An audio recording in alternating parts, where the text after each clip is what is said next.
মুখ্যমন্ত্রী জননেত্রী শ্রীমতী মমতা ব্যানার্জি তিনি দুদিনের সফরে কুচবিহারে এসেছেন।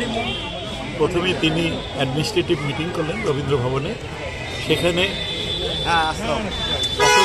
পথসাথীর কাজ যাতে দ্রুত করা যায়, যাতে আমার পাড়া আমার সমাধানের কাজটা দ্রুত টেন্ডার প্রসেস করে কমপ্লিট করা যায়, কাজগুলো সহ উন্নয়নমূলক কাজগুলো যাতে ভালোভাবে দ্রুত করা যায়, তার জন্য তিনি নির্দেশ দিয়ে গেছেন। আজকে কুচবিহার রবীন্দ্র ভবন থেকে উত্তরবঙ্গের 8টা জেলার বেশ কিছু প্রকল্পের তিনি শুভ উদ্বোধন তিনি করেছেন এবং আমরা মুখ্যমন্ত্রীকে কৃতজ্ঞতা জানাচ্ছি যে তিনি যখনই আসেন খালি হাতে আসেন না, উত্তরবঙ্গের জন্য উন্নয়নের ডালি নিয়েই আসেন।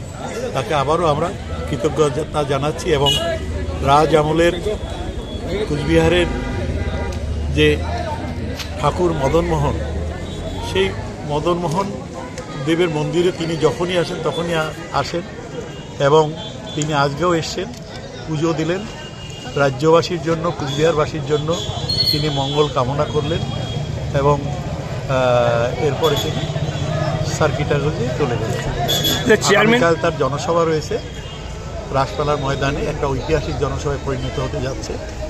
আমি কুচবিহারবাসীকে অনুরোধ করব আগামী কালের জনসভায় আপনারা দলে দলে সপরিবারে রাসপালা মাঠে হাজির হয়ে তার মূল্যবান বক্তব্য শুনবেন।